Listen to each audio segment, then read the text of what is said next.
Coisa boa ser recebido já com o nosso querido Riquelme, dando uma palestra sobre eu não sei o que, mas com certeza seria alguma coisa muito interessante. Bom, a gente não se vê desde sexta-feira, parece uma eternidade, né? Como é que vocês estão, meus queridos? Eu vou bem, eu vou bem. Bom, eu vou começar já com a frequência, tá certo? Só lembrando, né? Lembrando para a gente não esquecer. Chama o nome e você coloca o OK aqui, tá bom? Para confirmar. Dia 10. Vamos lá. Alan, Ana Cibele, não, Ana Gabriele, Antônio Wesley, Ariellen, Francisco Wigner, Gabriel Ribeiro, não, Giovana Oliveira, Isabela Evelyn, não, Isabela, João Mariano, não, José Rogério Filho, Júlia Nobre, Lara Isabelle, Larissa de Souza,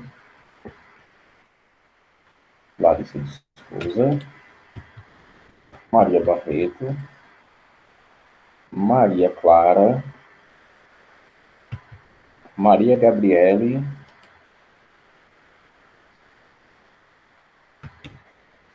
Maria Isabelle Castelo Branco,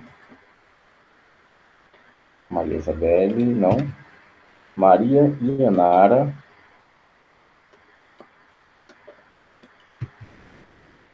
Riquelme Lima de Oliveira, Rick, I'm here, ok, sétimo ano B, Adriele, não, Ana Beatriz de Oliveira, Ana Beatriz Rodrigues, Ana Cecília, Ana Geislânia, Ana Patrícia, Bernadette, Diego faltou, Laís Maria, Laís também, Pablo de Lima, Raikkonen, Raíssa, Walter, não? E Paulo Vitor. Paulo Vitor era o Bot XFG, né? Parece que também não está. Bom, deram uma olhadinha no material que eu mandei na sexta-feira. Mandei um pouquinho tarde, porque estava com um probleminha na internet. Inclusive, estava até agora também. Alguém viu o material sobre crônica narrativa? Larissa de Souza chegou agora. Deixa eu colocar aqui a presença. Ninguém viu não, pessoal? Material sobre crônicas narrativas que a gente viu na última aula.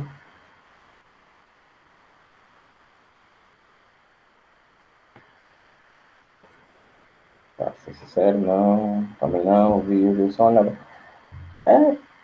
Bom, sendo bem direto, né? Ali tinha só o documento que eu usei aqui em sala de aula, né? Não tinha nada de especial, não era nada além do que a gente já não havia falado aqui em sala de aula, tá ok? Vou colocar para a esquerda Mariano, que eu vi que ele entrou agora. João Mariano. Tá. Necessariamente era aquilo, tá bem?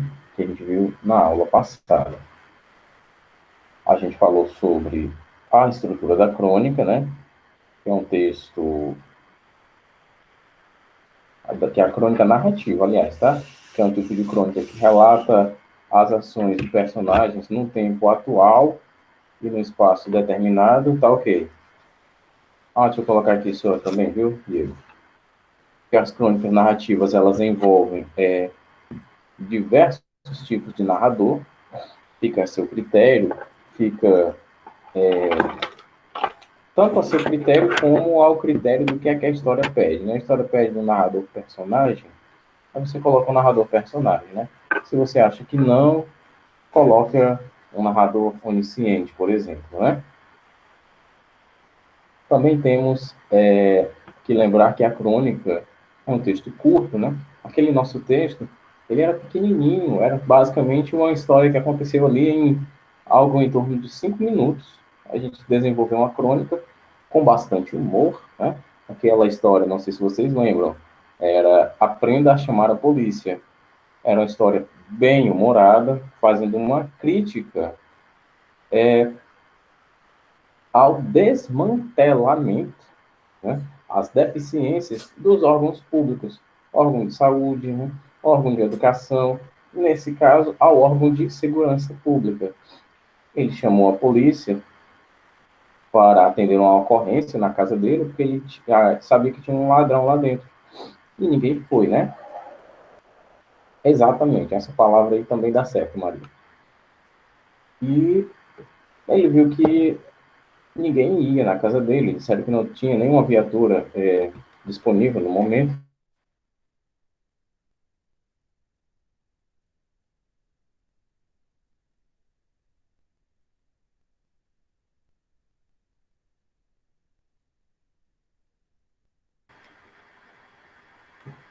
Não nada não, desse jeito.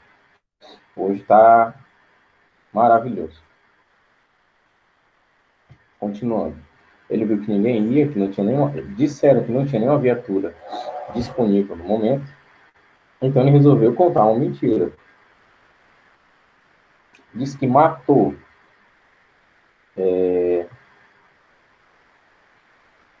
o rapaz, o ladrão, com um tiro de escopeta calibre 12 que ele tinha em casa e que estava tudo resolvido.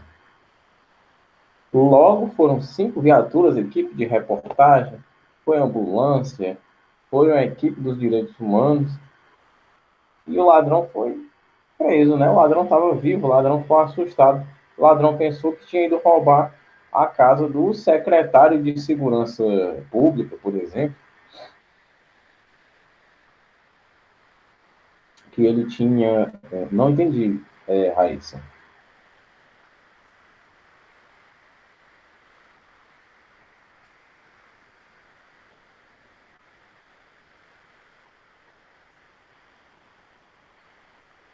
Bom, quando você digita o que você quis dizer, é que ele, na verdade, não tinha... Ah, sim, que não tinha, entre aspas, entendi o marcador linguístico aqui, que ele tinha, né?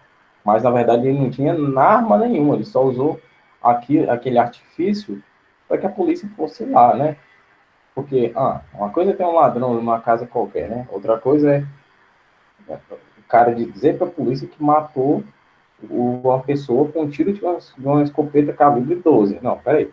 Tem que ir lá prender o homem por homicídio e apreender essa arma aí, de grosso calibre. Só que no caso só levaram um ladrão, porque o ladrão estava vivo e o cara estava bem guardado dentro de casa. Tem até um certo jogo de ironia de lá para cá no final da história, já que o tenente diz: você não disse que havia matado um homem? E ele responde: e você não disse que não tinha nenhuma viatura disponível? Entenderam? É uma história realmente sensacional. Eu adoro essa crônica, ela é muito interessante. A maneira como foi criticado o aparelhamento dos órgãos públicos de uma maneira bem humorada. É realmente muito bom. Continuando, a gente sabe que a crônica narrativa, né, ela pode ser também dissertativa ou descritiva, né? Entretanto, podemos encontrar uma crônica narrativa, uma crônica, aliás, que seja narrativa e descritiva ao mesmo tempo. E os elementos da crônica, pessoal, narrativa. Vocês lembram? Eu vou dar uma dica. A gente tem enredo e tem o que mais? Então, vamos lá. Tem alguns que são fáceis. Narrador, muito bem, que é o nosso foco narrativo. E o que mais? O principal, pessoal, as pessoas das falas. Os personagens, exatamente. Faltam duas características. Dois elementos, aliás. Que tem uma certa interdependência, né? Geralmente um depende do outro. Espaço, pronto. E mais um que é o tempo. Isso. Vocês estão afiados demais, viu? Nossa Senhora. Essa turma aqui é sensacional. Exatamente, pessoal. Enredo, que no caso é o foco por onde a trama vai se desenvolver, personagens, tempo e espaço, e a narração é o nosso foco narrativo. Narrador observador, narrador personagem, narrador onisciente. Tá ok, Beatriz, eu tô com esse mesmo probleminha chato, mas vai dar tudo certo, tá bom?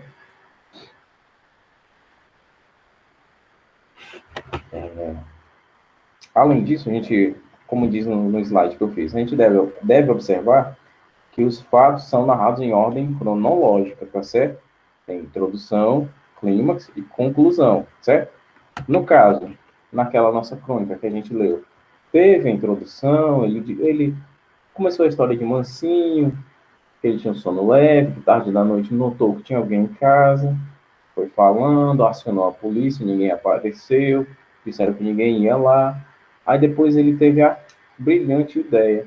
Vou dizer que matei esse cara. Quando ele diz que matou, tem o clímax, né? Tem aquela reviravolta que a polícia inteira vai lá na casa dele. E depois do clímax para frente, a história se apressa para acabar. Certo? Guardem essa frase. Do clímax para frente, a história se apressa para acabar. Porque não tem mais o porquê de eu manter o leitor ali preso, né? Prestem atenção. A história foi se elevando, se elevando, se elevando. Chegou aqui no clímax, ela chega no ponto máximo, tá? Então, não que tem como eu manter essa mesma linha de tensão da história por muito tempo, certo? Não vou conseguir. Só para ilustrar, para fazer um mapa mental aqui para vocês. Espera aí. Vamos lá, deixa eu ver. Isso aqui. Pronto, vai dar certo. Espera aí.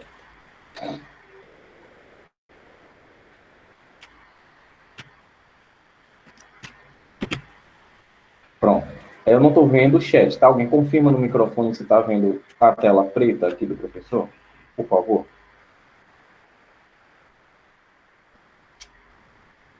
Estão vendo, pessoal, a tela preta? Sim. Pronto. Sim. Vamos lá. Vamos tratar essa parte aqui, olha, como a nossa introdução aqui, tá bem? Aqui vem a introdução. A história vem caminhando, sobe, desce um pouquinho de nada, começa a se elevar. Chega nesse ponto aqui, a gente vai ter o clímax, tá certo? Esse meu apresentador aqui não tem acento agudo, tá bom? Tem clímax. Do clímax para frente, a história, como eu falei para vocês, ela se apressa para terminar. Porque eu não vou ter mais condições de manter uma tensão, né? Tensão mesmo, tá? De tensionar. Não vai ter como colocar acento aqui. Deixa eu colocar outra palavra aqui. Vai assim mesmo. Ele não, é porque ele está em língua inglesa e não tem acento tio, acento circunflexo, acento agudo, tá? Não tem nem cedilha esse apresentador. Não tem como eu manter uma tensão que prenda o leitor na história por muito tempo, tá certo? Então, eu tenho que me apressar para acabar a história, porque senão a história vai ficar cansativa em vez de interessante, né? O leitor vai abandonar a história em vez de concluí-la. Então, do clímax para frente, tudo se apressa para acabar, tá certo? Do clímax para frente, toda a história se apressa em acabar. Isso acontece numa poesia, numa crônica, numa fábula, numa parábola, deixa eu ver, numa lenda, num romance também, certo? Lembro daquelas coisas que eu falei sobre romance romântico e romance naturalista? Também acontece lá, tá certo? Então, o clímax é o ponto máximo e dali para frente eu tenho que acabar logo a história, né? Encaixando as peças no seu lugar do mais interessante possível. Porque o máximo da história já aconteceu. O leitor vai olhar e vai pensar, não tem mais nada de interessante aqui. Então, você tem que concluir a sua história de uma maneira que não seja tão apressada e também que não seja tão alongada, né? O conto também, principalmente o conto, Raíssa, muito bem lembrado, porque o conto ele também é uma história cuja narrativa é curta, tá certo? Então você traz aqui, evolui a história, chega no clímax, aconteceu o máximo da história, caminhe para o fim, tá bom? Caminhe para o fim depois do clímax, porque o que tinha de melhor, de mais interessante, de mais surpreendente, de mais chamativo, de mais chocante da história já aconteceu. Então você não vai ter como colocar mais elementos que, vão bombardeando o leitor para prender a atenção dele na história, tá? Tem que acabar dali. É tanto que na nossa crônica que a gente leu na sexta, né? A gente percebeu o seguinte: depois do clímax, a polícia foi lá na casa dele, teve aquela conversa com o tenente de 2 frases e a história acabou. Olha só como ficou legal, como ficou super interessante. Depois do clímax, acabou a história basicamente em 3, 4 linhas. É desse jeito. Ah, professor, então a crônica realmente é um texto curto, né? É um texto curto, tá? Não tem por que se assustar com o nome crônica narrativa. Ai, meu Deus, a crônica é aquela história que eu tenho que colocar uma crítica sobre alguma coisa. E narrativa, Jesus, deve ser grande demais. Não, não é grande, não. É uma coisa pequena, tá certo? É relativamente o tamanho de uma redação, de um texto dissertativo argumentativo. Tá? Em alguns casos é até menor, né? Já que tem gente que faz questão de escrever as 30 linhas da folha de redação. É até menor. Até aqui, compreendido, né? Esclarecido também. Não acredito que eu esclareci alguma dúvida de algum de vocês.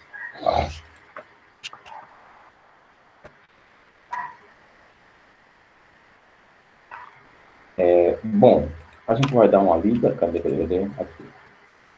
Nessa outra crônica narrativa também, tá certo? Ela é um pouquinho maior. E já para hoje eu vou passar um trabalho para vocês sobre produção de crônica narrativa. Tá ok?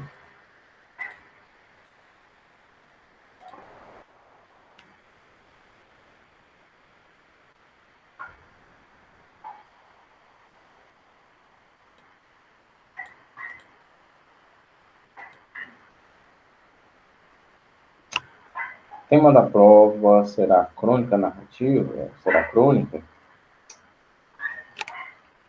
Eu vou colocar para a próxima semana, tá certo? Mas quarta-feira a gente tem ainda trabalhos sobre a crônica para fazer, tá certo?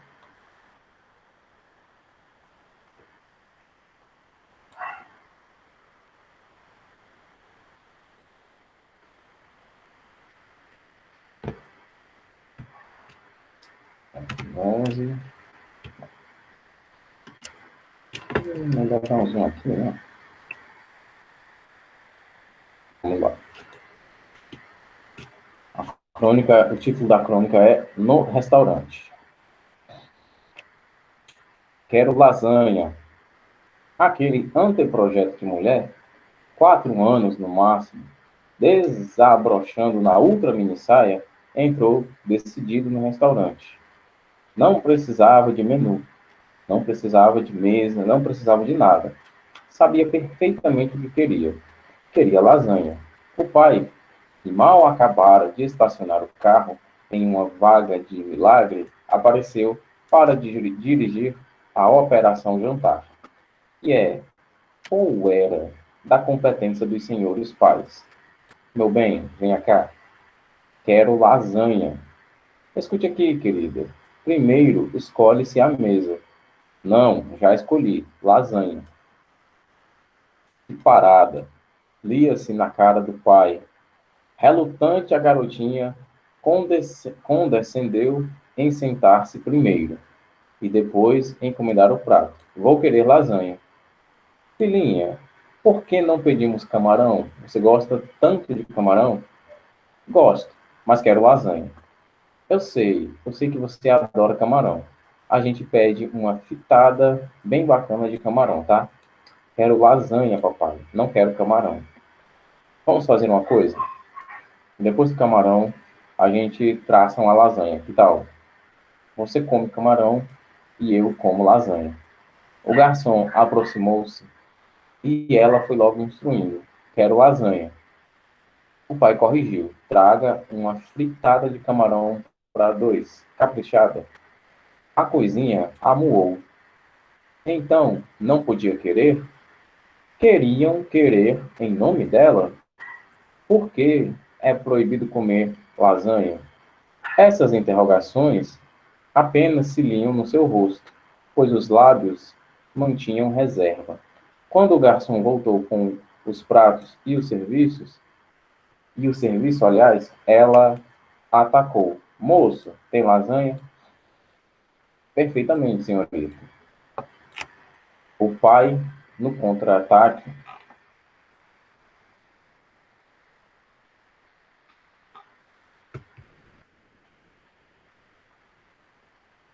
é, 20% pai, 80% pela lasanha. Isso é incrível. Ô, pessoal, prestem mais atenção na leitura, pessoal. O pai no contra-ataque. O senhor já providenciou a fritada? Sim, doutor. Já sim, doutor. De camarões bem grandes, daqueles legais, doutor. Bem, então me veio um chinite e para ela, o que é que você quer, meu anjo? Uma lasanha. Traz um suco de laranja para ela. Com o chopinho e o suco de laranja, veio a famosa fritada de camarão. E, para a surpresa do restaurante inteiro, interessado no desenrolar dos acontecimentos, não foi recusada pela senhorita. Ao contrário, papou-a e bem. A silenciosa manducação atestava, ainda uma vez, no mundo, a vitória do mais forte. Estava uma coisa, hein? Comentou o pai, com um sorriso bem alimentado. Sábado que vem a gente repete, combinado? Agora a lasanha, não é, papai? Estou satisfeito. Uns camarões tão geniais, mas você vai comer mesmo? Eu e você, tá? Meu amor, eu tenho de me acompanhar, ouviu? Pede a lasanha. O pai abaixou a cabeça, chamou o garçom, pediu. Aí um casal na mesa vizinha bateu palmas. O resto da sala acompanhou. O pai não sabia onde se meter. A garotinha, impassível. Se, na conjuntura, o poder jovem cambaleia, vem aí, com força total, o poder ultra-jovem.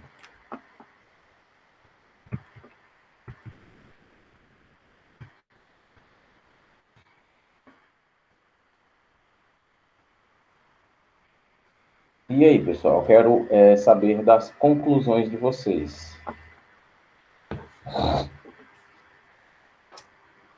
Não, Diego, a crônica ela é carregada de humor também, tá certo? Eu posso criticar com humor, tá certo? Ela é uma crônica.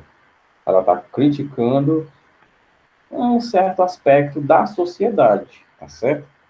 Um aspecto da sociedade que, por sinal, vocês ainda estão muito ligados, né? Um aspecto de uma relação hierárquica, ou seja, uma relação entre superiores, eu não vou dizer inferiores, né? Você vai colocar essa crônica no... vou sim, tá? Mas eu quero ouvir de vocês. Não se vocês gostaram, eu sei que, se não todo mundo, a maioria gostou, né?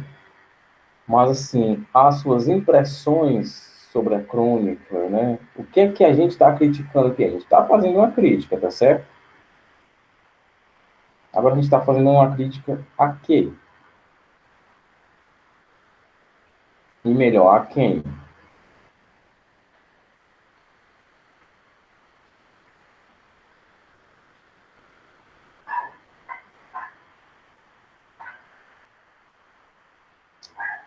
Cadê vocês, pessoal? Sumiram? Pode colocar com as suas palavras, que a gente vai fazer uma dissecação mesmo aqui do texto, tá bem? Não tem problema não.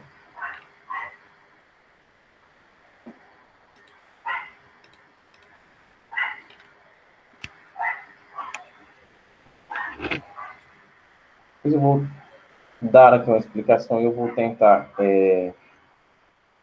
alinhar ao possível entendimento de vocês sobre o assunto, tá bom? Vamos lá. A gente, né, sabemos que a crônica narrativa, ela, via de regra, estabelece uma relação de crítica com algo ou com alguém, certo? Pode ser, eu não diria poder, né? Eu diria a insistência, a petulância. A gente vai chegar aí, tá bem? A gente vai chegar aí. A crônica, como eu falei para vocês, estabelece essa relação de crítica com algo ou alguém, né? Pode ser uma instituição, pode ser uma pessoa, certo? Pode ser um grupo social, pode ser uma classe social, certo? Então, vamos pensar aqui no seguinte, vamos mirar no final da crônica, né? O pai baixou a cabeça, chamou o garçom, pediu, né? Pediu a tal da lasanha que a menina ficou, ó. A menina tinha quantos anos? 4 anos no máximo, segundo o narrador, né? Narrador observador, por sinal, né? Ele até fala, aquele anteprojeto de mulher, 4 anos no máximo, desabrochando na ultra mini saia, entrou decidido no restaurante.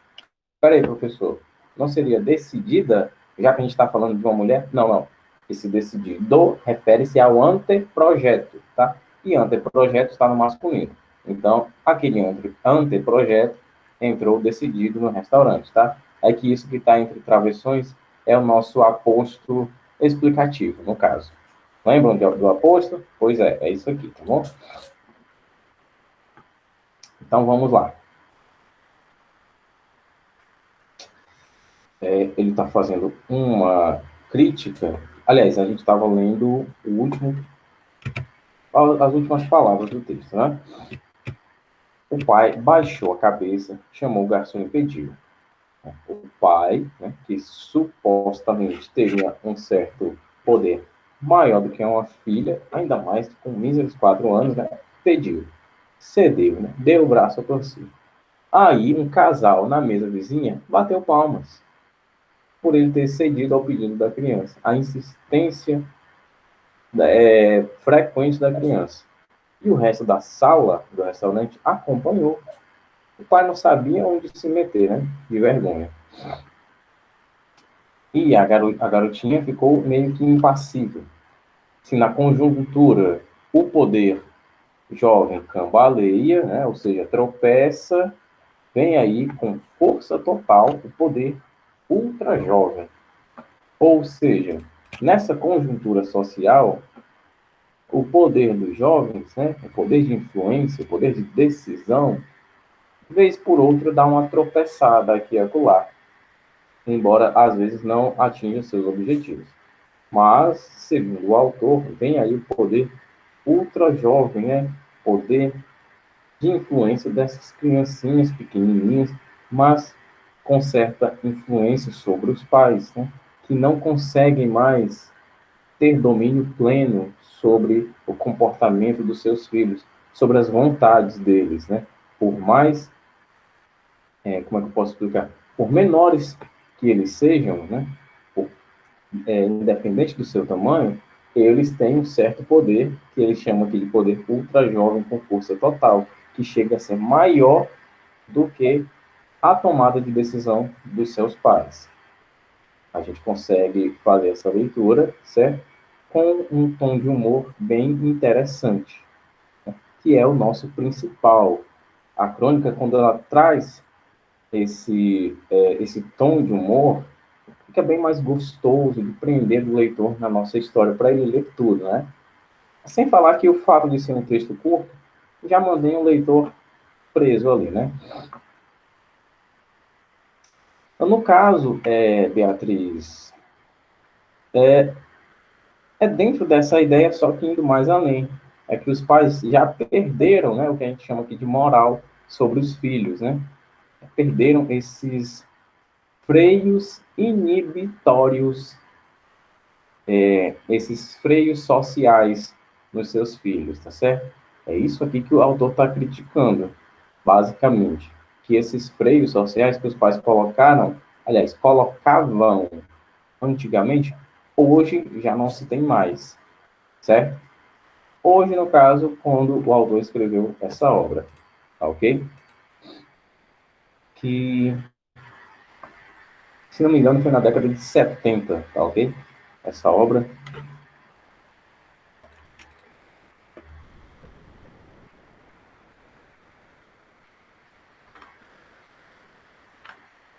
Bom, ainda teria uma coletânea de 23 crônicas aqui para ler com vocês, mas a gente vai fazer o seguinte. Claro que eu não vou ler tudo isso aqui, né? A gente tem mais ou menos 5 minutos. Bom, vamos lá.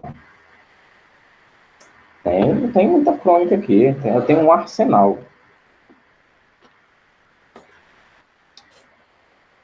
É o seguinte, pessoal, nosso trabalho, eu vou passar um trabalhinho escrito aqui, né, para essa disciplina, porque a gente está vendo muita coisa teórica para a prova, mas como a gente vai mudar o nosso foco de tipologia textual, vai ter uma pequena alteração aqui também, a gente já vai passar um trabalhinho individual, com certeza, eu adoro essa palavra,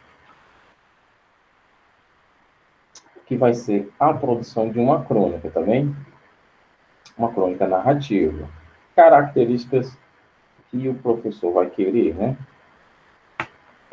Necessariamente as características que o nosso texto, crônica narrativa, tem que ter, tá bem? Não esqueça. Vocês vão fazer uma... Vocês vão analisar o texto que vocês vão escrever, tá bem? Vão produzir uma crônica narrativa. O senhor irá colocar o trabalho na... Sim, vou colocar, tá bem? No Google Sala de Aula. Vão escrever uma crônica narrativa e vão me dizer, lá no final, pode ser em outra folha do caderno, o enredo é tal, o tema da crônica. Sua crônica estabelece uma crítica, o enredo da crônica é uma crítica ao sistema de educação no Brasil. Então, a suposição, né? Ou então, o enredo da crônica é a desvalorização do Sistema Único de Saúde, o SUS, tá certo? É isso que você vai fazer.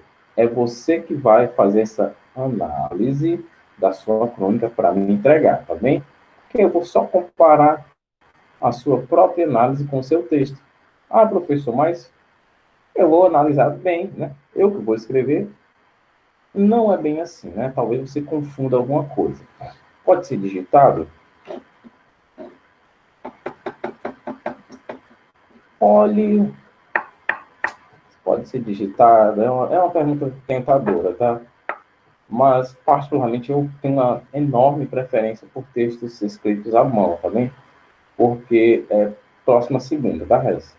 Porque isso aqui não é uma coisa que eu acho, tá bem? Tema vai ser livre, tá bem? É um estudo científico. Quando você escreve, lápis, caneta, seja lá como for, você aprende mais daquilo que você está escrevendo, tá certo?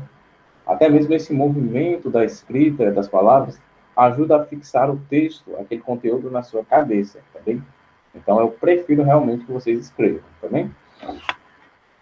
Então, você vai ter que me dizer, depois que você faz a sua obra, né? Fez o texto, então você vai em outra folha me dizer, o enredo é uma crítica, por exemplo, ao bullying nas escolas. O enredo é uma crítica ao atendimento ambulatorial, né? É uma crítica à corrupção do país, é uma crítica, por exemplo, ao racismo, certo? À homofobia. Pode criticar muita coisa, tá bem? Você vai me dizer quem são os personagens, tá certo? Os personagens. Se tem personagem secundário ou não, eu acredito que só vai ter personagem principal, né? Depois, o tempo, né? Onde o ano em que a obra se passa e a duração, né? Por exemplo, essa história aqui dura só um dia, né? Só alguns minutos. Simples assim. O espaço, o espaço que é onde a história se passa, tá certo? Onde a história acontece é no Brasil, nos anos 2000, começo dos anos 2000. Eu sugiro para vocês fazerem uma história mais recente, que vocês vão ter mais material fresco para vocês pesquisarem, tá certo? E o último item, vocês vão me dar, é o foco narrativo. Esse daqui é o mais, eu diria que é o menos fácil, né? Porque isso aqui até agora está tudo fácil. Aqui é o menos fácil. Você me dizer qual é o seu narrador. Narrador em primeira pessoa, narrador em terceira pessoa, narrador observador, narrador personagem, só me diz isso e o teu trabalho está feito, tá bom?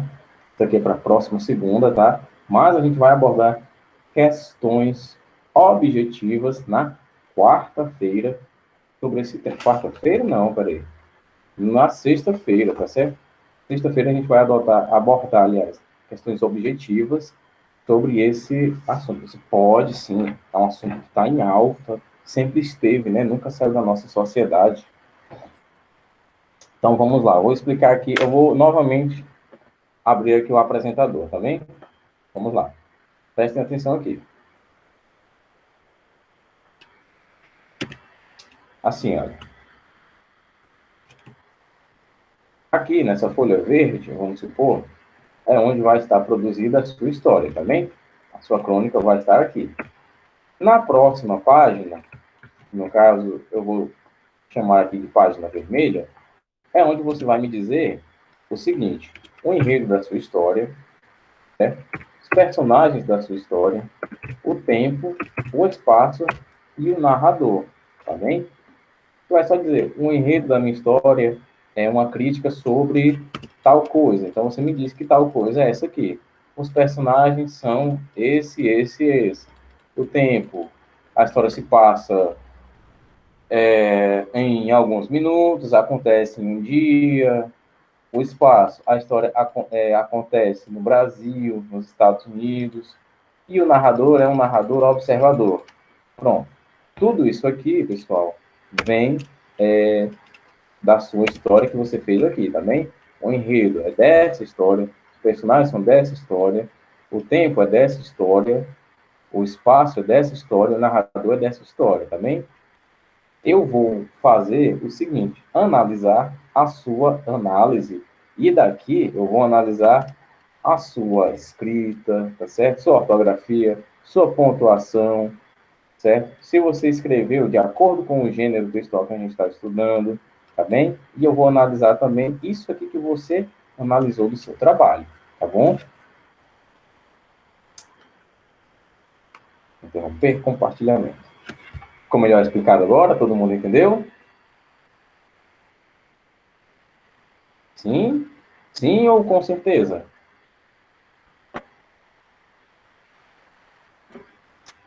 Bom, então, com certeza, né? Mas é claro, vocês são demais. Bom, agora a gente vai lá para a página, aliás, 175, tio Carlos de produção textual. Acaba aqui e vai entrar o tio Carlos de história. Boa tarde, pessoal. Tudo bem com vocês? Vamos lá. Peguem seus livros de história, tá bom? Na página 175, a gente fazer nossas leituras maravilhosas. Nós estávamos falando do período pré-colonial, certo? Da colonização portuguesa do Brasil. Estamos falando da invasão dos portugueses ao Brasil, tá certo? Na verdade, pelo que me consta aqui, a gente leu a página 175, sim. Tá bem? A página 175 foi lida, tá bom? Resumindo, ela fala do seguinte. Vou resumir a página 175 para a gente dar prosseguimento, tá bom? Página 175 diz o seguinte: coroa portuguesa visava a expansão extramarina, né? A expansão para o além-mar, para as terras que existiam depois, além do horizonte, aliás, né? O que é que eles queriam nessas terras? Como a gente sabe, a cunhagem de moedas era o que determinava o seu poder. Então, eu estou explicando a página 175 de história, tá bem? Então, para que eu me consolidasse, né, me fortalecesse como grande império, poderoso e rico, eu precisaria de ter mais moedas de ouro e de prata, né?